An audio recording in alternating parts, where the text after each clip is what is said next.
Hi guys, welcome to another episode of AB in the Films. You know, I've been going through my library of movies, and I was thinking, what movies can I talk about that I haven't discussed on this show? Particularly a movie from childhood, because a lot of the movies I have here are from childhood, particularly the video cassettes.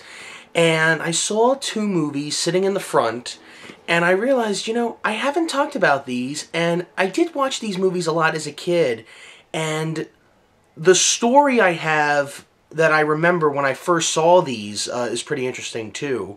So I'm going to talk about the Beethoven movies, but only the first one and the second one. These two. Beethoven's third I have seen, but everything after Beethoven's second was direct-to-video. These came out in the movie theater, okay? So I'd like to talk about these, but I really would like to talk about the first one, first of all, because I came across this movie by accident. Now, this movie came out in 92, I think, maybe 91. No, it was 92. 1992 it came out. I never saw this movie until I was 8 years old. That was 2001. Alright? Never heard of it, never saw trailers for it. Even on the home videos that I already have, because this is from Universal, and I have movies from Universal Pictures, but no trailers promoting the video for it. Because this looks like a re-release VHS. Yeah, this is 1998, so this is not the original VHS release. It can't be. So I was okay. So let me tell you about the story about how I came across this movie, and then we'll talk about the movie. I'll never forget it. I was at my grandparents' house with my family, and we were flipping through the television. Now, in 2001, you didn't have the TV guide on the television. The TV guide came in a little book, and you had to flip through it, and, that's how you found out what was on at what time on what channel. It's weird that I'm describing that, because this is the way it's been for decades, and now we don't do it like that anymore because of digital television now. So we're flipping through the TV, and we're all in the family room, and I forget why we were there, but irrelevant. We're flipping through the TV, and we come across this movie, and we're watching this scene of this little girl nearly drowning in a pool, and this Saint Bernard comes in and rescues her, and it was a really intense scene, because we didn't know what this movie was or what was happening. We just knew this little girl was drowning in a pool, and this dog's gonna come save her, and the movie that scene was so intense that we just left the movie running, and we just watched the rest of the movie on television. And as we were watching the movie, because that scene happens about halfway through the film, so as we're watching it, I really want to keep this on, and I don't even know what this movie, we knew it was a movie, but I didn't know what this was, and my parents were there, and they were kind of getting invested in the movie too. My grandparents were getting into it, and all I could think of was, where's the TV guide? Because we got to find out what this movie is called, because I want to see this whole movie now, and the only way to do that is to get it on video or DVD. DVDs were new at the time. This is 2001, so we were trying to find the TV guide. We couldn't find it, and we had to find it fast. So we found it. We were flipping through, and we said, oh yeah, that makes sense, because the dog's name is Beethoven. Okay, alright, I guess that's what it's called.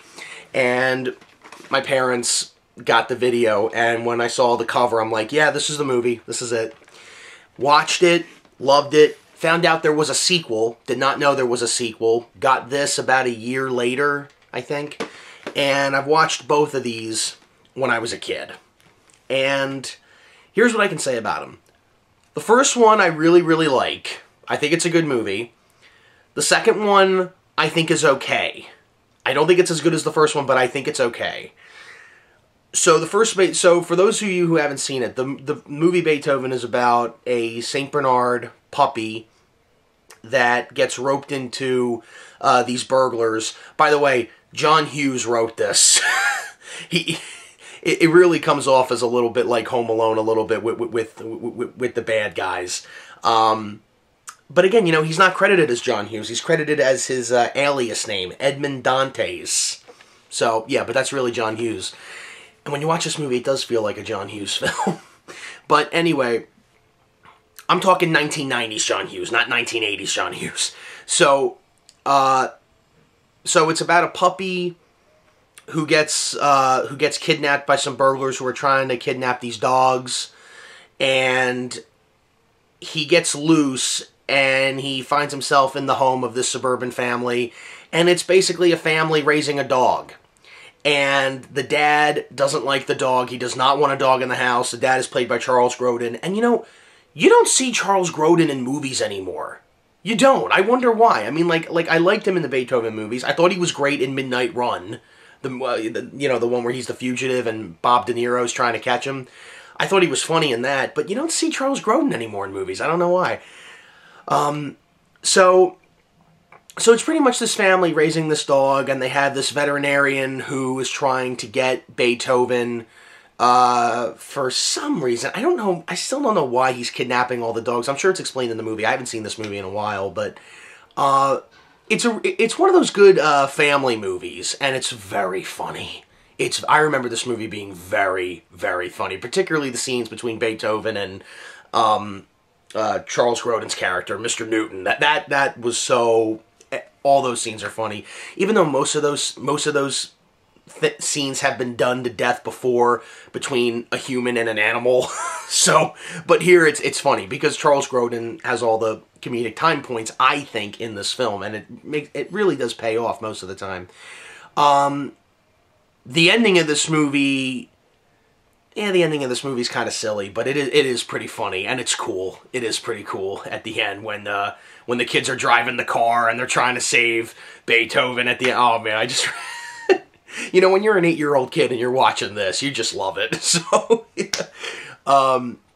So the first one I really, really like. I definitely recommend it. Beethoven Second.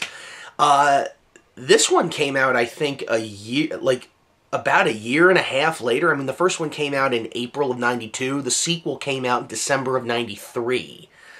So they were like a year apart, but really like a year and a half. So I think right after the first one came out, it made a lot of money. They started right in on the second one. And Beethoven Second, that one is Beethoven meets a female dog. They have puppies. And these two bad guys who own his girlfriend, Mitzi, I think the dog's name is. Again, I haven't seen this movie in a while, but I honestly think, I think Siskel and Ebert said this when they reviewed Beethoven Second. Debbie Mazar is basically playing Cruella de Vil. I mean, really, Cruella, before Glenn Close came along, okay? Because this is 93. This is 3 years before 101 Dalmatians, the remake. But, yeah, I mean, Chris Penn, I think, is hysterical in this. I think he's pretty good, because he had just come off doing Reservoir Dogs, and now he's doing this. So I thought he was really funny in this. I will say Beethoven Second is not a family movie. I wouldn't call it a family movie. There's one scene in particular where, what's her name? The older child in the family that's raising Beethoven. Rice, that's her name. She takes Beethoven over to this party to meet this guy that she really, really likes. And the scene comes off a little creepy. Like, she locks Beethoven down below, and she goes up into this room with this guy, and it gets a little... I don't know if it's meant to be a little... I can't say the word, but like I said, it doesn't look like it's for kids. You know, watching it as an adult now, as a kid, I was just looking forward to Beethoven just running and pulling the whole dock right off and everybody falling over, and that's a great scene, by the way. It's stupid, but it's great as a kid. But as an adult watching it, because I haven't seen this movie recently, but I remember watching it a few years ago, and yeah, it comes off a little weird. But other than that, it's okay. It's okay. I don't think it's as good as the first one, but it's okay. It's a good one. And Beethoven's Third I have seen. I saw it once. Much like Home Alone 3, none of the original actors are in the third one. It's all new people. And again, unlike Home Alone 3, the family that has Beethoven in the third one are relatives of the family from the first two. Home Alone 3, there's no connection between Home Alone 1 and 2. Why am I comparing Beethoven with Home Alone? Well, John Hughes wrote both of these movies, so yeah. But John Hughes only wrote the first Beethoven. He didn't write Beethoven second. And it shows. So, what do I think of these movies? I like them. I still like them. I mean, it's that early 90s family movies, and I do like that stuff. So, if you guys have seen these movies, let me know what you think of them. If you haven't seen them, strongly recommend you check them out.